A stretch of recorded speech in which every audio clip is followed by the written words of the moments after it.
Ambassador Elara Chen stepped off the transport ship and took her first breath of alien air. The space station called Thyrus Prime hung in the darkness between three stars, and it was the largest thing humans had ever seen. Millions of beings from hundreds of different species lived here. They walked through corridors made of crystal. They spoke in languages that sounded like music and thunder. And today, for the first time in history, a human would join them. Elara was proud. Humanity had worked so hard to reach the stars. They had built their first faster-than-light ships only 50 years ago.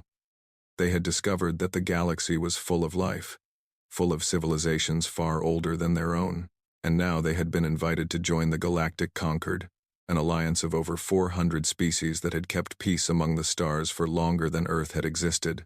She walked through the great hall where diplomats gathered. Strange creatures moved around her. Some had scales that shimmered like oil on water. Some floated through the air on wings of light. Some had no bodies at all and existed only as patterns of energy. Elara smiled at everyone she passed. She introduced herself again and again, but something was wrong. Every time she said she was human, every time she mentioned Earth, the reactions were the same. Conversations ended quickly. Eyes looked away. Beings who had been friendly became cold and distant. Even species that she knew had fought wars against each other for thousands of years would suddenly find common ground when she approached. They would stand together, united in their discomfort, and make excuses to leave. At first, Elara thought she was imagining it. Perhaps she was just nervous. Perhaps she was reading alien body language wrong. But by the end of her first week on Thyrus Prime, she was certain the galaxy was afraid of humans. She tried to find answers. She asked other diplomats directly, but they gave her empty smiles and changed the subject. She searched the station's information networks, but found nothing useful. She attended meetings and conferences, and noticed that whenever Earth was mentioned, the room grew quiet. Finally, she found a map. It was an old map, displayed in a museum dedicated to galactic history. It showed all the major trade routes and travel paths that connected the civilizations of the galaxy. Thousands of lines crossed the display, linking world to world, system to system. But there was a gap, a perfect circle of empty space, about 200 light-years wide, where no lines passed through, no trade routes, no travel paths, nothing. The map labeled this region with a single word that her translator could not fully process. The closest meaning was the stillness, and right in the center of the stillness, alone and isolated, was a small yellow star, Earth's sun. Elara stared at the map for a long time. Humanity had thought they were simply late to join galactic civilization. They had thought the other species just had not discovered them yet. But now she understood. Everyone knew exactly where Earth was. They had been avoiding it on purpose. She began to dig deeper. She searched through historical records and ancient documents. She talked to scholars and scientists who studied the early days of galactic civilization. Most refused to help her, but finally, she found someone willing to talk. His name was Vthkai, and he was old. He belonged to a species called the Rithians, who looked like tall insects with gentle eyes. Vthkai had lived for over 300 years, and he had spent most of that time studying things that other people wanted to forget.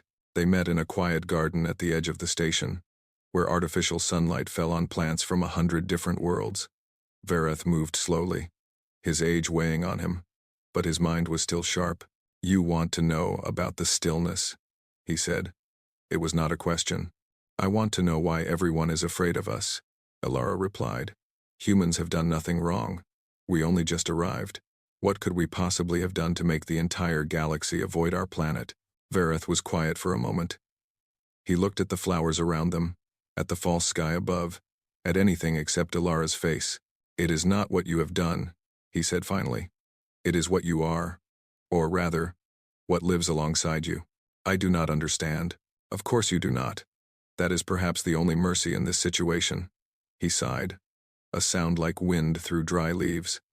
"Tell me, Ambassador, what do you know about the Vthkai?" Elara searched her memory. She had heard the name whispered in corridors, spoken with a kind of religious fear. They are the oldest species, the first civilization in the galaxy. They have been gone for a very long time. "Not gone," Vthkai corrected. "Hidden. Watching. They existed before any of us. They watched the first stars form. They seeded life across the galaxy, including the ancestors of my own people. When the Galactic Concord was created, it was built on laws they wrote. They are not gods, but they are the closest thing this universe has to them. What do they have to do with Earth? Vthkai finally looked at her. His eyes were sad and ancient, filled with a weight that seemed to press down on his whole body. They are the ones who drew the circle around your world. They are the ones who declared the stillness forbidden. Every species in the Concord follows that rule. Do not enter the stillness. Do not contact its inhabitants. For millions of years, that law was easy to follow because there was nothing there worth contacting. And then humans evolved. Alara said, yes. And suddenly there was a species inside, the stillness. A species that built ships and reached for the stars and could not be ignored any longer. Vthkai shook his head slowly. The Concord did not know what to do. Many wanted to maintain the quarantine, to pretend you did not exist. But humans kept coming, kept exploring, kept making contact. Eventually, it was decided to let you join, to bring you inside the system where you could be watched. But why the fear?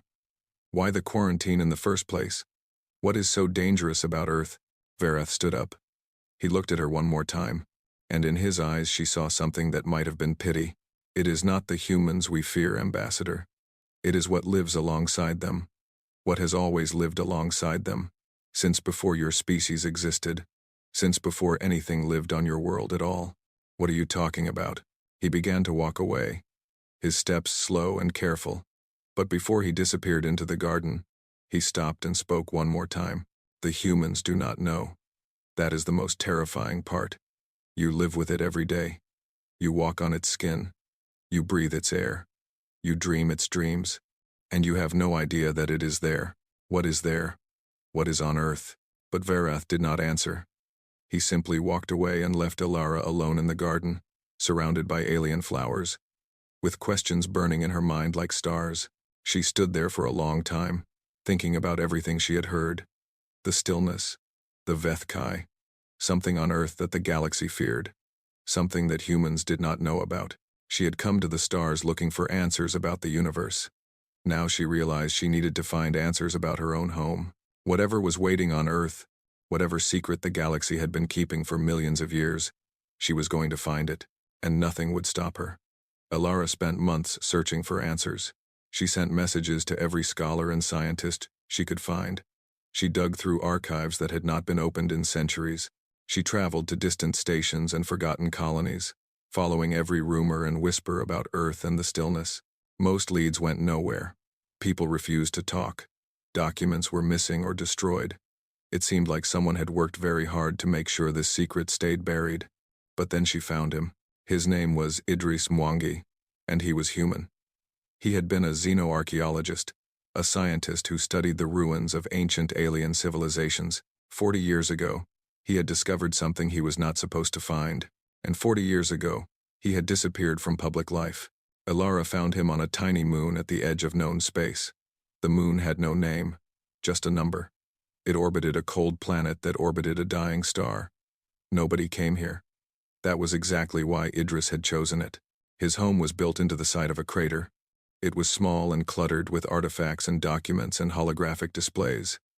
Idris himself was old now, his hair white and his face lined with years of solitude, but his eyes were bright and alert. And when he saw another human at his door, he smiled. I wondered when someone would come, he said. I have been waiting a long time. Alara told him everything she had learned. The fear in the eyes of alien diplomats, the stillness, the Vthkai, the warning from Vthkai. Idris listened without interrupting, nodding slowly as she spoke. When she finished, he stood up and walked to a wall covered in strange symbols and faded photographs. I have spent my life studying this, he said. What I am about to tell you is dangerous.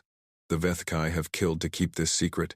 They believe that if humans learn the truth, everything will fall apart. I need to know, Alara said. Idris turned to face her.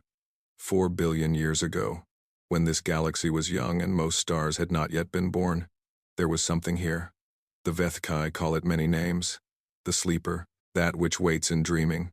The first thought. It was not a creature exactly. It was more like a consciousness, a vast awareness that existed before the ideas of life and death had any meaning. Was it the first living thing? It was something older than living things. Something that simply was. The Vthkai believe it existed when the universe itself was created, or perhaps even before. By the time they evolved, billions of years later, this consciousness had grown tired.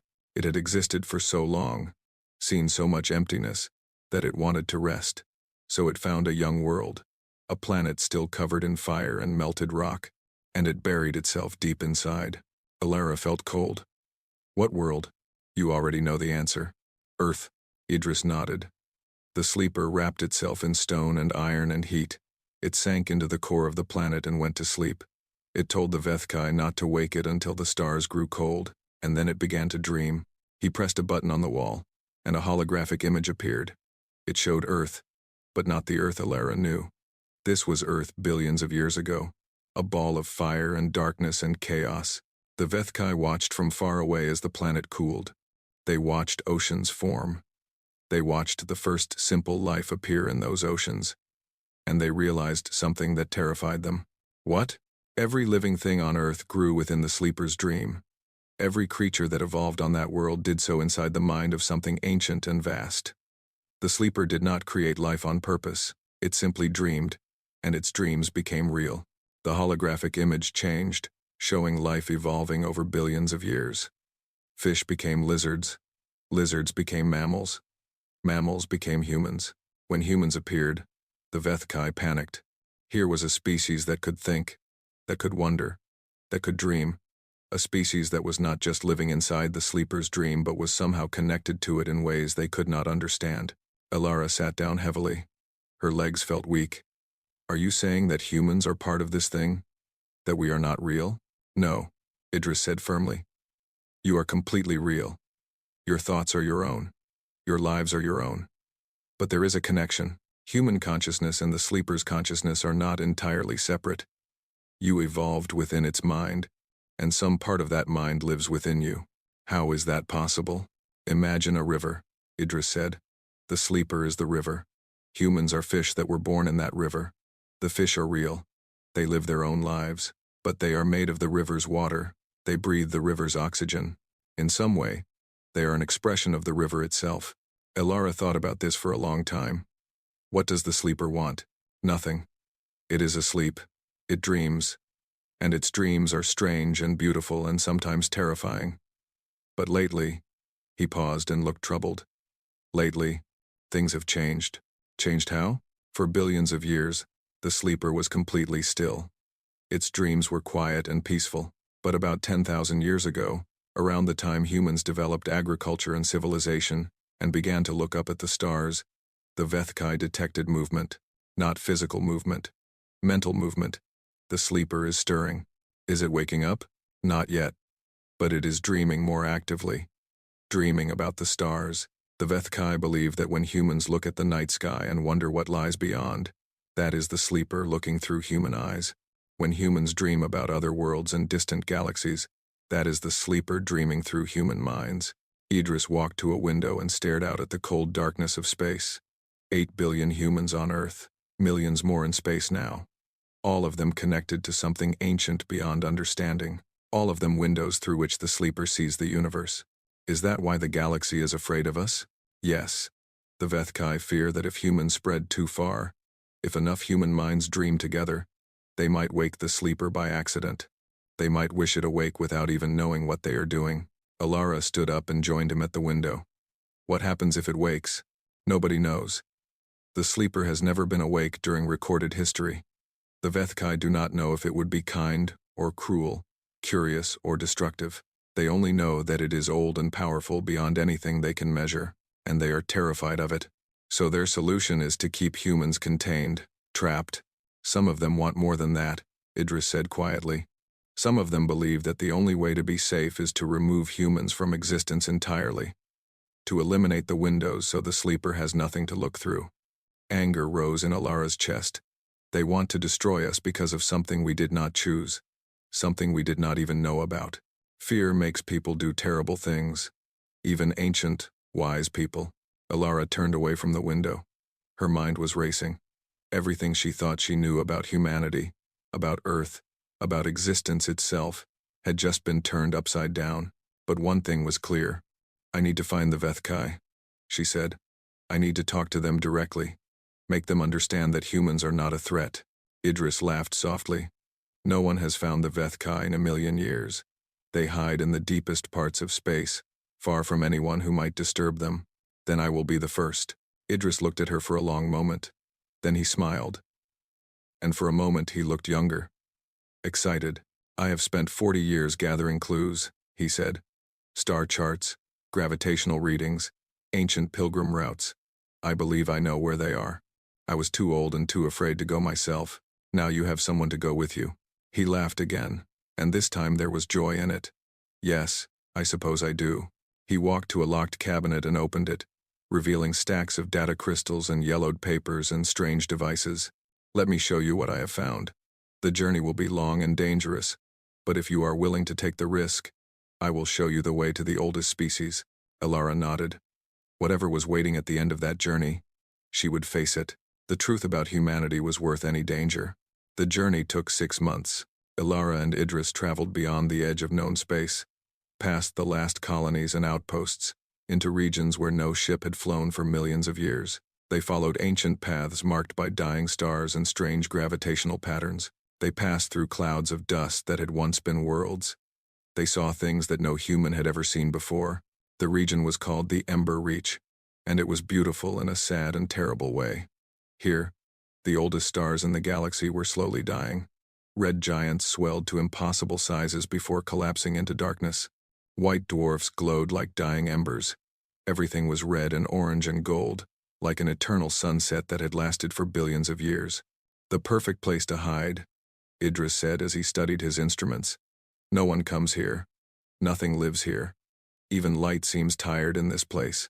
They almost gave up 3 times. Fuel ran low. Systems failed. Once, they drifted for 2 weeks with no power, waiting for repair machines to finish their work. Elara learned patience she never knew she had. And then, on the 173rd day, they found it. It appeared on their sensors as an impossible reading, an object the size of a small moon, but with the mass of a planet, a sphere of metal and crystal and materials that their instruments could not identify.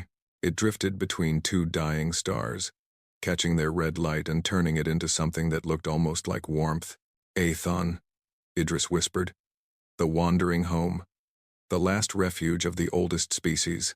As they approached, their ship's communication system came alive with signals in languages that had been dead for 1 billion years. Warnings, greetings, questions. Their translator could barely process any of it. Then a new signal came, clear and simple. You are expected. Land in the northern port. Do not be afraid. Elara looked at Idris.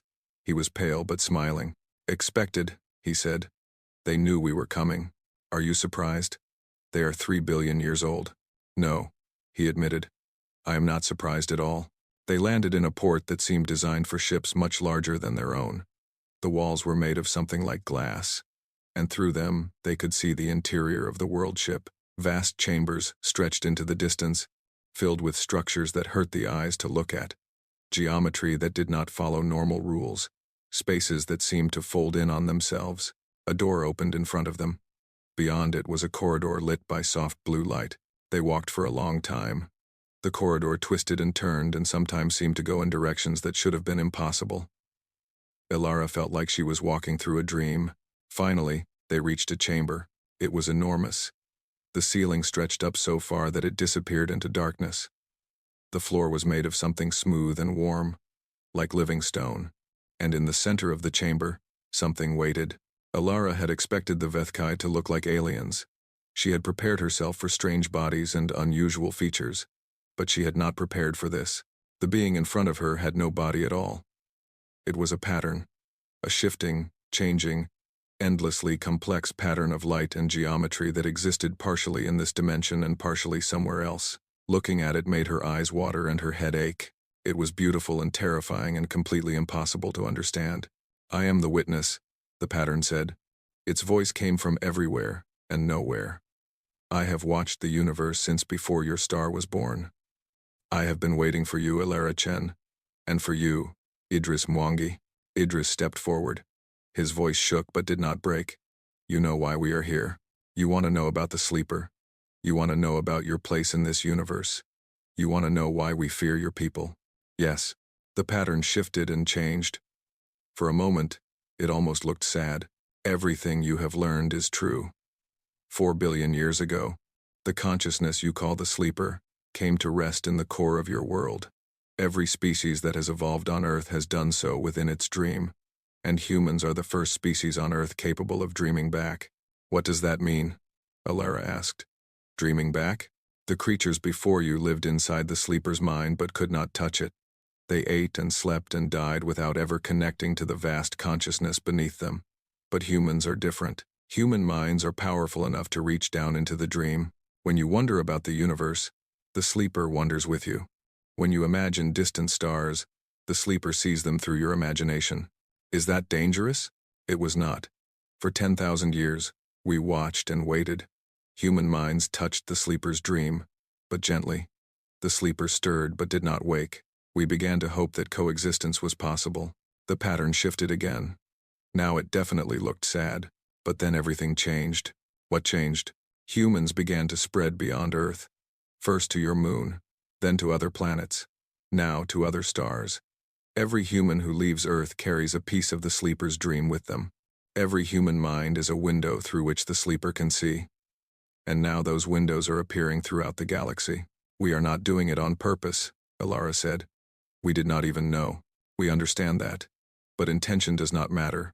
What matters is what might happen if enough human minds exist, spread across enough of the galaxy, all dreaming together, all wondering together. They might collectively wish the sleeper awake. Might, Idris said. You do not know for certain. We know nothing for certain. The sleeper has never woken during our existence. We do not know what it wants or what it would do. We only know that it is old beyond measure and powerful beyond understanding. The risk is too great. The pattern grew brighter. When it spoke again, its voice was harder. This is why we must ask you to accept limitations. Humanity must stop spreading. Your population must be controlled, perhaps reduced. Earth must remain isolated. The windows must be contained. Anger flared in Alara's chest. You want to imprison us, cage us, maybe even destroy us, because of something we did not choose and cannot control. We want to prevent catastrophe. We want to protect the galaxy. You want to protect yourselves. Silence fell over the chamber. The pattern flickered and shifted but said nothing. Alara took a deep breath. She thought about everything she had learned, everything she had seen on this long journey. She thought about the fear in alien eyes and the sad warnings of old scholars. She thought about 8 billion humans on Earth, all of them carrying something ancient and vast inside them without knowing it, and she made a decision. You have watched us for 10,000 years, she said. In all that time, has the sleeper woken? Has it harmed anyone? Has it done anything except dream? No, the witness admitted. But the risk exists. I understand that, but so does another risk. What happens if you try to destroy humanity? What happens if you attack the only species the sleeper has ever connected with? Will it stay asleep then? Or will you wake it up angry? The pattern went completely still. You never considered that, Alara said. You were so afraid of what might happen that you never thought about what your actions might cause. The sleeper loves humanity. It created us in its dream. We are the only thing in 4 billion years that has made it feel something. If you try to hurt us, you might be the ones who wake it. The witness was silent for a long time.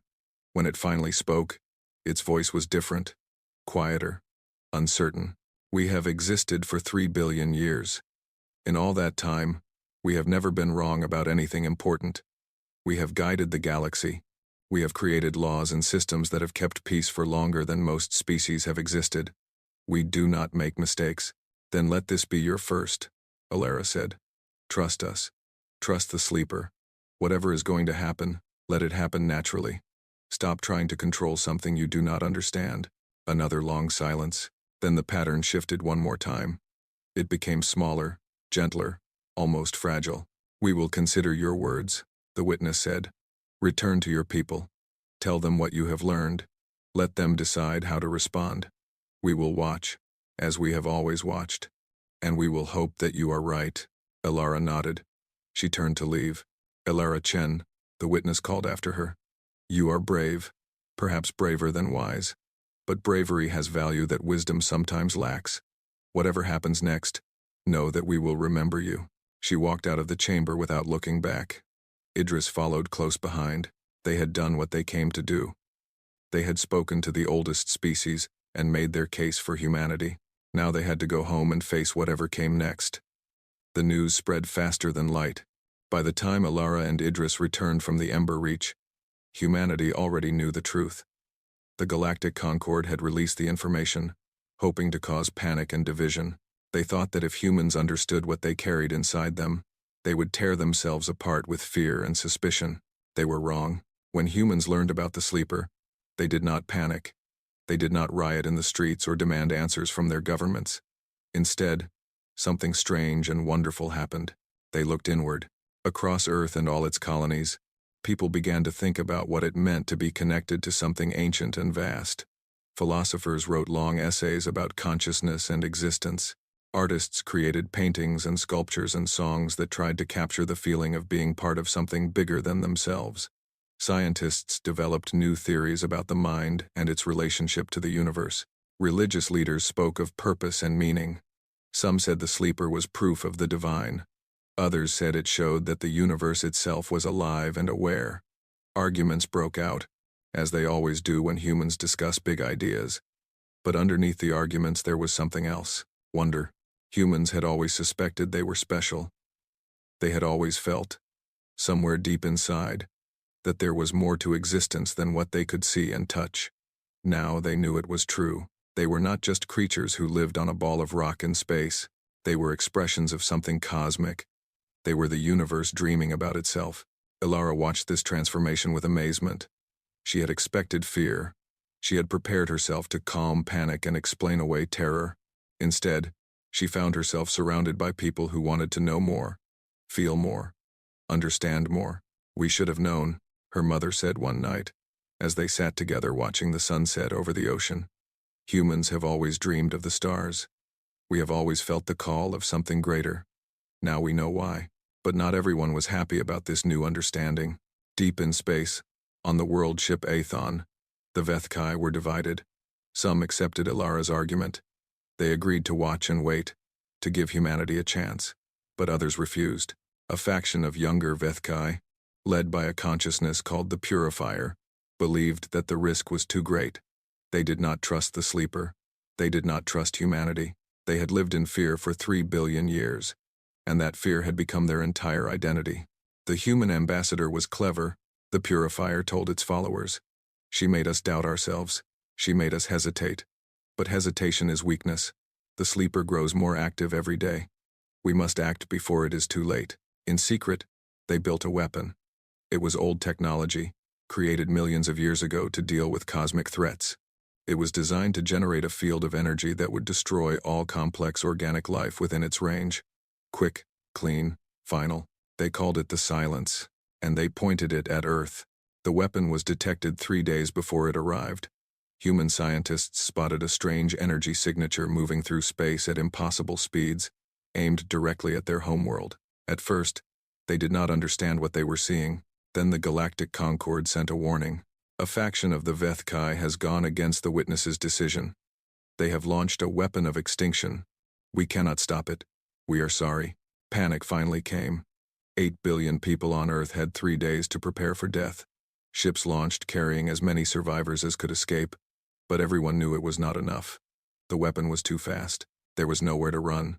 Alara stood on a hill outside her childhood home and watched the sky. Somewhere up there, death was coming. Everything she loved, everyone she knew, was about to end, and there was nothing she could do, except wait and hope. On the 3rd day, the weapon appeared. It looked like a small sun, burning white against the black of space. It fell toward Earth like an angel of destruction, beautiful and terrible.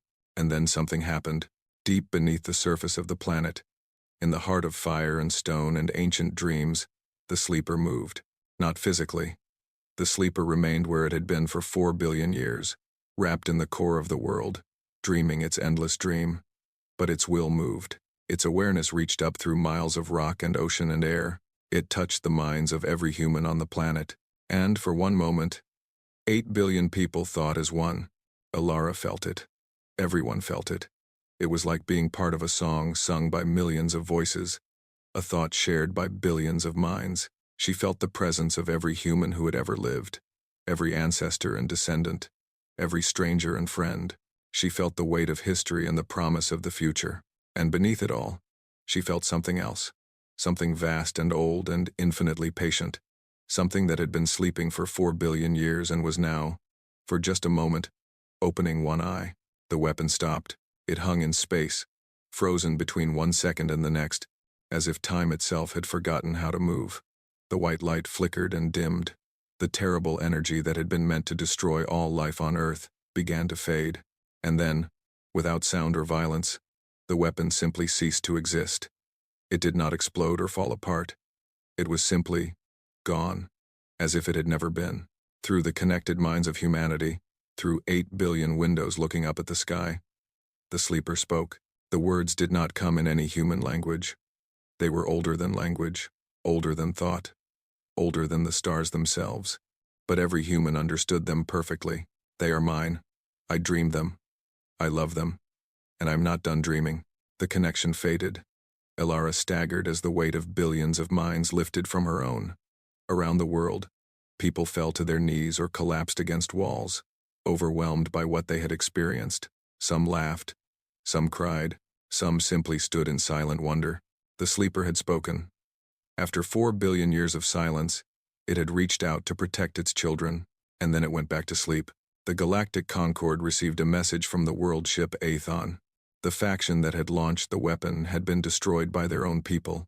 The Purifier and all its followers were gone, unmade by beings who had finally realized the true scale of their mistake. The witness sent its own message, directly to Earth. We were wrong. We spent 3 billion years fearing what we did not understand. You taught us that fear is not wisdom. The sleeper does not want to destroy. It wants to dream, and through humanity, it has finally found companions worthy of its dreams. We will trouble you no more. Elara read the message and smiled. She walked outside and looked up at the night sky, filled with stars that suddenly seemed closer and more wonderful than ever before. The galaxy was watching. The sleeper was dreaming. And humanity, for the first time in history, knew exactly where it belonged. They were not alone. They had never been alone, and they never would be. 5 years passed. The galaxy changed more in those 5 years than it had changed in the previous million. The quarantine around Earth ended. Trade routes opened through the stillness for the first time since the Vthkai drew their circle around humanity's home. Ships from 100 different species visited the solar system, bringing gifts and knowledge and endless questions. Humans spread across the stars faster than ever before. But now they understood what they carried with them. Every human who left Earth brought a piece of the sleeper's dream, and rather than fearing this, they embraced it. They built new colonies and named them after concepts of wonder and imagination. They created art that celebrated their connection to something ancient. They studied consciousness itself, trying to understand the bond between mortal minds and cosmic awareness. The Vthkai emerged from their hiding. For the first time in 1 billion years, the oldest species walked among the younger civilizations of the galaxy. They were humbled. 3 billion years of certainty had been shattered in a single moment, when the sleeper spoke and proved that their fears had been wrong all along. Now they wanted to learn, to grow, to change. They shared their knowledge freely. Technologies that had been kept secret for millions of years were given to anyone who asked. Histories that had been buried and forgotten were revealed. The galaxy entered a new age of cooperation and discovery, and humanity was at the center of it all. A new space station was built in Earth's orbit. It was called Unity, and it was the largest structure humans had ever constructed. Representatives from every species in the Galactic Concord came here to meet and work and learn together. It was a symbol of everything that had changed since the day the sleeper spoke. Ambassador Elara Chen stood on the observation deck of Unity, looking down at the blue-green world below. She was older now. Silver had crept into her hair and lines had formed around her eyes, but she was happy, happier than she had ever been. Idris Mwangi stood beside her. His health had failed in the years after their journey to the Ember Reach, and he knew he did not have much time left. But he had seen everything he had worked for come true. He had watched humanity take its place among the stars. That was enough. "Do you remember what you said to the witness?" he asked quietly. "That day on Aethon, I said many things that day. You told them to trust the sleeper, to let things happen naturally. He smiled. I think you were right. I was terrified, Alara admitted. I had no idea if it would work. I just knew that fear was not the answer. Fear is never the answer. That is what the Vthkai finally understood. They stood in comfortable silence, watching the slow dance of ships and stations and worlds. Below them, Earth turned peacefully, unaware of how much the universe had changed because of what slept within it. A young diplomat approached them. She was Rithian, from the same species as old Vareth who had first warned Alara about the stillness all those years ago. Her name was Scylla, and she was barely 30 years old by the standards of her people. Ambassador Chen, she said nervously. I hope I am not interrupting. Not at all. What can I do for you? Scylla hesitated. She looked down at Earth, then back at Alara. I have heard the stories. Everyone has. About the sleeper and its connection to humanity. About the moment it spoke and saved your world. The stories are mostly true. I have a question. It may seem foolish. Alara smiled warmly. There are no foolish questions, only curious minds. Scylla took a deep breath. Is it true that humans can sense it? The sleeper? Can you actually feel its presence? Alara considered the question carefully. It was something she had thought about many times over the past 5 years. The day the sleeper spoke, she had felt connected to something unimaginably vast. For one moment, she had understood what it meant to be part of a cosmic consciousness. And then the connection had faded, and she had returned to being simply human. But not entirely simply human. Something had remained. Close your eyes, she said to Scylla. The young Rithian looked confused but obeyed. Think of something beautiful, Alara continued. Something that fills you with wonder. It does not matter what. A sunset, a song. The first time you saw the stars from space. Whatever makes you feel small and amazed and grateful to exist. Scylla's expression changed. Her features softened. A small smile appeared on her face. Do you feel it? Alara asked. That sense that the universe is vast and strange and magnificent? That feeling that there must be something more to existence than just survival and death? Yes, Scylla whispered. I have felt it all my life. I thought everyone did. They do. Every conscious being in the galaxy feels it sometimes. That wonder, that awe, that need to understand and explore and discover. Alara paused. That is the sleeper. Scylla's eyes opened. I do not understand. The sleeper is not just inside Earth anymore. When it spoke 5 years ago, when it reached through human minds to protect us, it touched something larger. It woke up a little, not fully, not dangerously, but enough to spread itself further. Every mind that dreams of stars and wonders about existence is now part of its dream. Every mind? Even non-humans? Everyone, Alara said. The sleeper used humanity as a bridge. We evolved within its consciousness, and through us, it learned to connect with other forms of awareness. It is still growing, still reaching, still dreaming, but it does it slowly, gently, patiently. It has all the time in the universe. Idris laughed softly. We came to the stars looking for something greater than ourselves. We found it under our feet all along, and then we shared it with everyone. Scylla looked down at Earth again. Her expression was filled with wonder. So when I look at the stars and feel amazed, that is not just you, Alara said. That is something very old and very wise. Seeing the cosmos through your eyes and remembering why it ever wanted to exist. You are not just admiring the universe. You are helping the universe admire itself. The young Rithian stood in silence for a long time, processing what she had heard. Finally, she bowed her head in the gesture of respect her people used for profound moments. Thank you, Ambassador. I came here hoping to learn about humans. Instead, I think I learned something about myself. That is often how the best lessons work. Scylla walked away, her steps lighter than before. Alara watched her go and felt a warmth in her chest that had nothing to do with the temperature of the station. Idris put a hand on her shoulder. You have done something remarkable, you know. Changed the galaxy. Changed the way everyone thinks about existence. I did not do much. I just asked questions and refused to accept easy answers. That is often how the best changes happen. They stood together and watched the stars. Earth turned below them, beautiful and blue and full of life. Somewhere deep within that planet, something ancient continued to dream, and all across the galaxy, in billions of minds of every shape and species, That dream continued to grow. Humanity had feared being alone in the universe. They had searched the sky for signals and signs, desperate to know if anyone else was out there. They had never imagined that the answer would be so much bigger than their questions. They were not alone. They had never been alone. And now neither was anyone else. The sleeper dreamed on, content and peaceful, surrounded by the minds it had created and the minds it had befriended. It had been tired and lonely for 4 billion years. Now it had companions beyond counting, all of them looking up at the same stars and feeling the same wonder. That was worth waking up for, even if only for a moment. Far below, in the heart of the ancient world, something smiled in its sleep and dreamed of the future. It saw humanity spreading across the galaxy, carrying wonder and curiosity and hope wherever they went. It saw other species joining them, united not by fear but by awe. It saw a universe where consciousness itself was the greatest gift, and where every mind that dared to dream was precious beyond measure. And it knew, with the certainty of 4 billion years of waiting, that everything was finally as it should be. The sleeper settled deeper into its rest, surrounded by the warmth of 1 trillion dreaming minds. This was what it had always wanted. This was why it had chosen to sleep beneath a world where life could grow. This was the dream it had been waiting to dream, and it was only the beginning.